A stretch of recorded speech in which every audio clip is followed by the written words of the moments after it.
Big hand, man. Oh, okay. Keep them small. Yeah, I just want to see.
So, those fins has to be removed prior to you performing. I don't want anybody in here to get poked and then be infected for the next 2 weeks.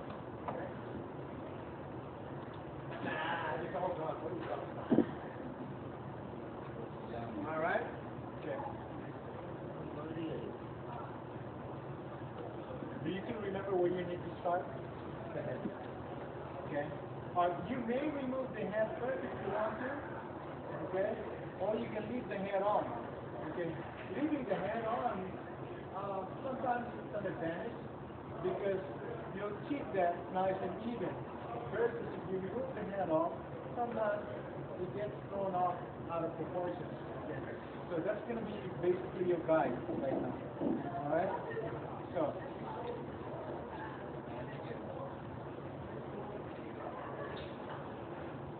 Go ahead and get started with the presentation.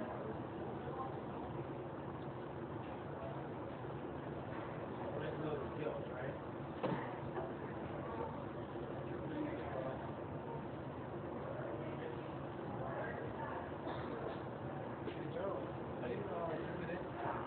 This won't be good for medical purpose right here because they turn off the music around the head. This is my big one. The collar. That was a cheap meat. Yes. It's my lunch. Alright, what's happening right now is that, what he's doing is following it right under the gills, okay? But you don't really have to do that because this gill right here, you don't really get much out of it. So what you do, after you make the cut from the head, you can go straight down behind this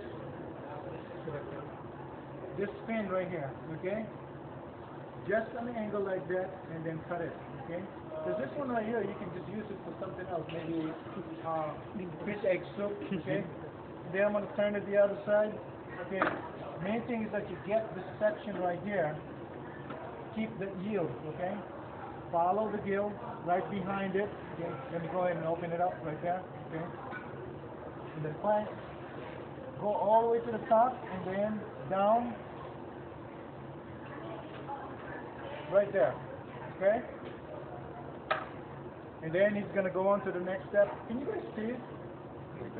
Huh? Because if I turn it this way, you probably won't see the back. Okay. So, alright. The first incision Michael is going to be doing is that I'll go ahead and get it started. Okay. See that middle dorsal fin right there? That's where basically your spine is located. That's the middle bone. Okay. So.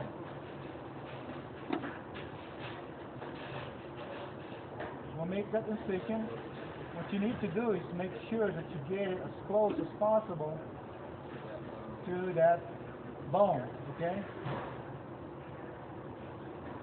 A flexible knife like Michael had is probably a good type of knife, so that way you don't cut through those little bones because they're so easy to cut if you don't pay attention. And then you go back up to the top, okay?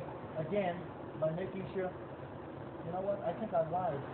Whoever the fish market we got it from, they didn't really remove. the gills completely. Okay, I'll double check that for you next week. Okay?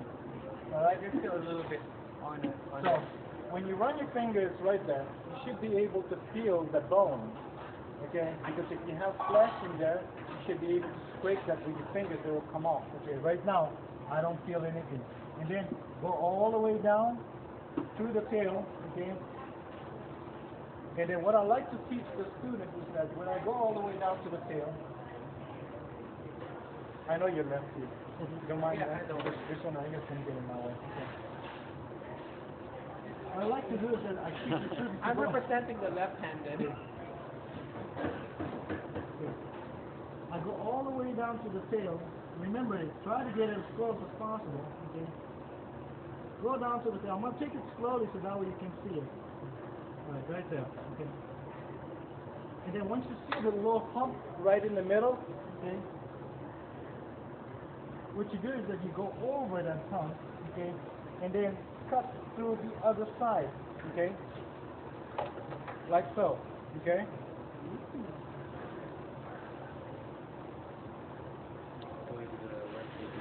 Okay, and then you go back and then continue,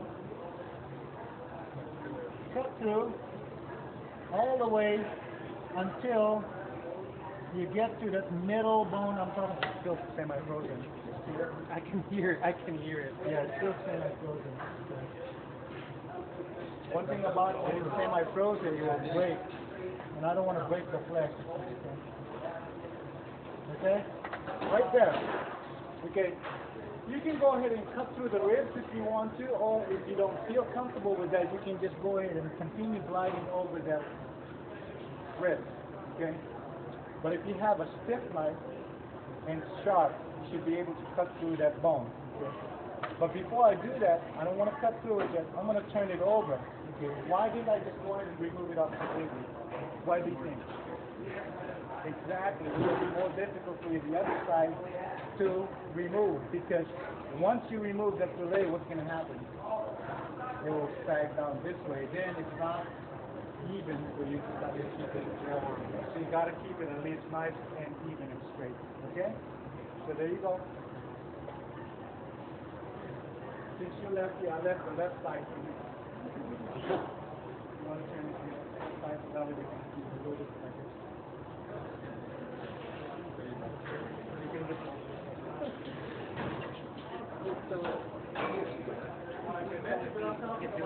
over the rib cage that I'm doing it right now. How you can smooth it off. Sharp knife, cut the bone, remove the bone after. Cut it off.